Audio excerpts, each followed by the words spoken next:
কিছু কিছু তরকারি আমার কাছে এতটাই ভালো লাগে যে আমি আপনাদেরকে বলে বুঝাতে পারবো না। তো হ্যালো ভিউয়ার্স, আসসালামু আলাইকুম। আমি নীলা আপনাদের সবাইকে ওয়েলকাম করছি নতুন আরেকটা রান্নার ভিডিওতে। আর আজকে রান্না করব শিং মাছ দিয়ে আলু উচ্ছের একটা পাতলা ঝোল। খুব মজার একটা তরকারি। যারা উচ্ছে পছন্দ করেন বা তিতা করলা পছন্দ করেন তাদের জন্য এই রেসিপিটা অনেক বেশি পারফেক্ট একটা রেসিপি। কিন্তু বাচ্চাদের জন্য হয়তো একটু অসুবিধা হতে পারে। তো প্রথমে আমি কথা বলতে বলতে মাছটা ভেজে নিয়েছি। এখন আমি ৩টা উচ্ছে এবং ছোট দেখে ৩টা আলু নিয়ে নিয়েছিলাম। নিয়ে সেটা লবণ হলুদ দিয়ে ভালো করে ভাজা করে নিব। খুব কম মশলায় রান্না করব, কিন্তু খেতে খুবই ভালো লাগবে। খুব মজার একটা তরকারি। গরম গরম ভাতের সাথে একটু তরকারি হলেই ১ প্লেট ভাত খাওয়া হয়ে যাবে। এখন দিয়ে দিলাম সামান্য একটু তেল, শুকনো মরিচ এবং কালো জিরা। দিয়ে দিলাম পেঁয়াজ, রসুন এবং আদা বাটা মিলিয়ে ১ টি-টেবিল চামচ হয়েছে। এখন দিয়ে দিচ্ছি আধা কাপ মতো পানি। পানি দিয়ে দিয়ে দিব একটু জিরা গুঁড়া, ধনিয়া গুঁড়া, স্বাদ মতো লবণ এবং হলুদ। দিয়ে মশলাটাকে আমি ১০ থেকে ১৫ মিনিট খুব ভালো করে কষিয়ে নিব। কাঁচামরিচটাও বেটে নিয়েছি।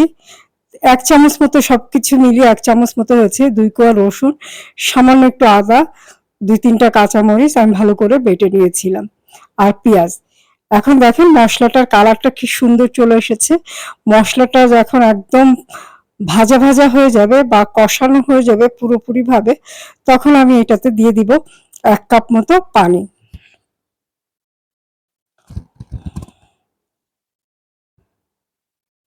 পানিটা দিয়ে পানিটা ফুটে উঠলে ভেজে নেওয়া আলু এবং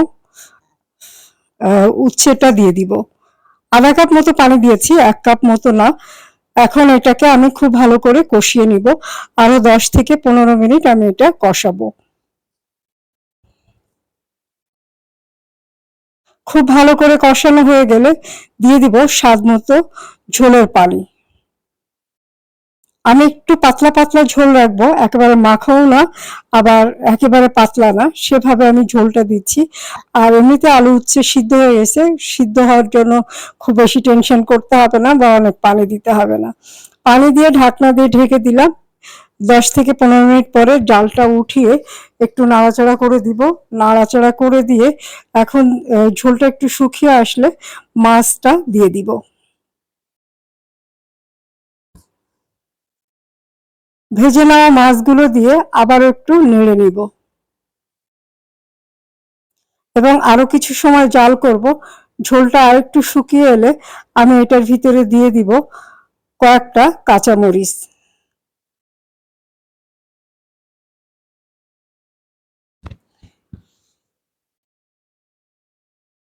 ঝোলটা কমে এসেছে, এখন কাঁচামরিচটা দিয়ে দিব। কাঁচামরিচ দিয়ে আমি আর হয়তো ২-১ মিনিট জাল করব। ব্যাস রেডি হয়ে গেল শিং মাছের ঝোল আলু উচ্ছে দিয়ে। খুব মজার একটা তরকারি, গরম গরম ভাতের সাথে খেতে খুবই ভালো লাগবে। ২ পিস আলু, ২ পিস উচ্ছে এবং ২ পিস মাছ নিলে ১ প্লেট ভাত আপনি অনায়াসে খেয়ে ফেলতে পারবেন। তো আজকের ভিডিওটা কেমন হলো কমেন্ট করে জানাবেন। ভালো থাকবেন, সুস্থ থাকবেন, আমার পেজের সাথে থাকবেন। আল্লাহ হাফেজ, আসসালামু আলাইকুম।